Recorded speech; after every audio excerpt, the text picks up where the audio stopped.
India today spoke to Uttar Pradesh Chief Minister Yogi Adityanath after his rally in Purulia in West Bengal on Tuesday. Let's listen into that.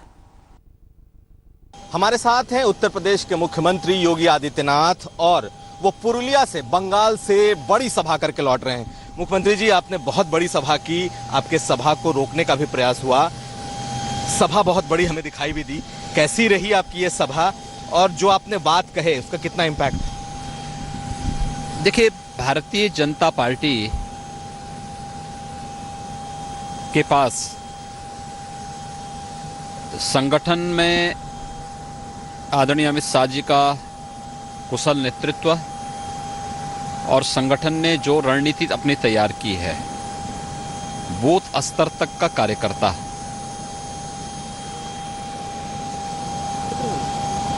संगठन के पास होने के नाते कहीं भी कोई बड़ा कार्यक्रम ऑर्गेनाइज करने में कोई समस्या नहीं। दूसरा, शासन कैसे चलना चाहिए, आजादी के बाद एक आदर्श शासन के रूप में प्रधानमंत्री आदरणीय मोदी जी के नेतृत्व में देश के सर्वांगीण विकास से संबंधित जो कार्य हुए हैं, गांव के लिए, गरीब के लिए, किसान के लिए, नौजवान के लिए, महिलाओं के लिए, व्यापारियों के लिए,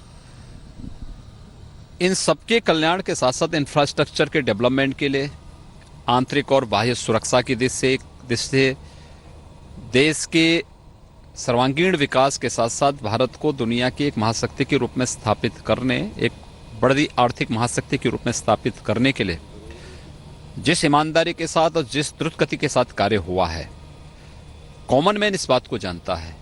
तो स्वाभाविक रूप से एक आकर्षण सरकार का, केंद्र सरकार की योजनाओं का, ये तो भारतीय जनता पार्टी के पक्ष का कार्य है। लेकिन बंगाल के अंदर जिस निर्ममता के साथ, जिस बर्बरता के साथ सुश्री ममता बनर्जी की टीएमसी सरकार वहां पर लोकतंत्र का गला घोंट रही है, आम जन में उसके प्रति एक बेहद नफरत की सी भावना है। और मैं इस चीज को देख रहा हूं। मेरे परसों भी कार्यक्रम वहां लगे थे, उन्होंने कार्यक्रम नहीं होने दिए, हेलीकॉप्टर के लिए परमिशन नहीं दी, किसी भी प्रकार से उन्होंने कार्यक्रम को बैन करने का प्रयास किया। आज भी मेरा जो कार्यक्रम था इसके लिए उन्होंने परमिशन नहीं दी।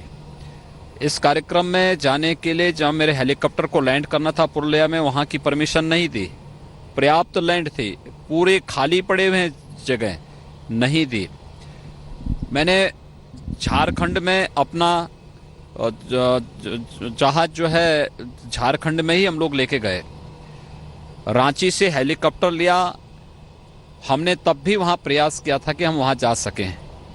आपके पुरुलिया वहां से हेलीकॉप्टर से चलने, तो उन्होंने तब भी वहां हेलीकॉप्टर की लैंडिंग की परमिशन नहीं दी। फिर हमने झारखंड बॉर्डर पे हेलीकॉप्टर उतारने के लिए परमिशन ली, झारखंड सरकार ने दी, वहां का लोकल प्रशासन ने दिया। तो टीएमसी ने शरारतन हेलीकॉप्टर से थोड़ी दूरी पर उस रूट पर अपनी एक आयोजन कार्यक्रम कर दिया और एक मंत्री को वहां नियुक्त कर दिया।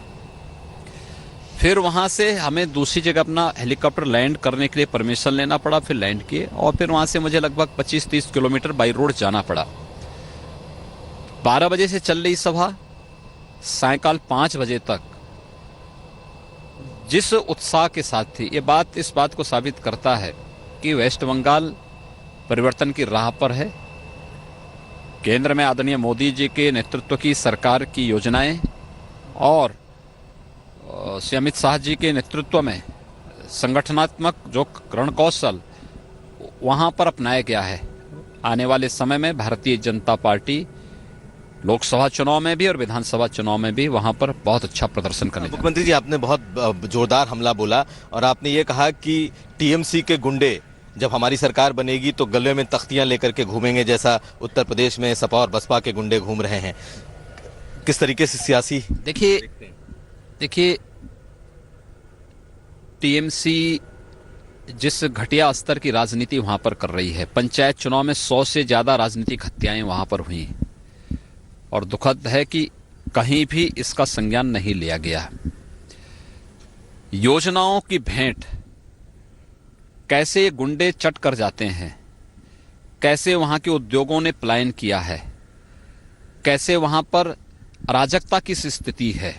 खाद्यान्न योजना का लाभ वहां गरीबों को नहीं मिलता, प्रधानमंत्री आवास योजना उन गरीबों को नहीं मिल पाता, केंद्र सरकार की कोई भी योजनाओं को ईमानदारी से उन लोगों तक पहुंचाने का कार्य नहीं होता, और अपने स्तर पर सरकार के पास इतनी फुर्सत नहीं कि वहां पर वे इस कार्य को कर सके।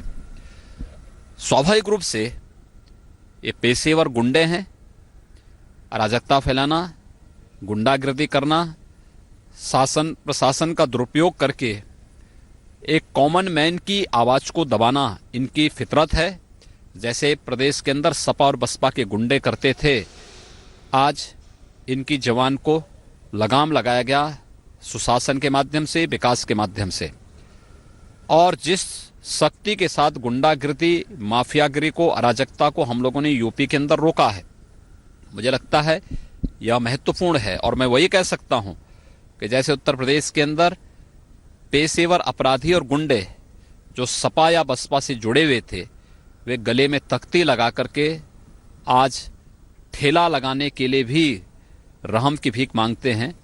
टीएमसी के उन गुंडों के खिलाफ जो अपने को सुधार नहीं पा रहे हैं और कॉमन मैन का शोषण कर रहे हैं, भारतीय जनता पार्टी के कार्यकर्ताओं को शोषण कर रहे हैं, इनके सामने भी स्थिति। और सवाल मुख्यमंत्री जी, जैसे ही आज धरना खत्म हुआ है, ममता बनर्जी ने कहा है कि योगी जी अपना प्रदेश संभालें, वहां की लिंचिंग देखें।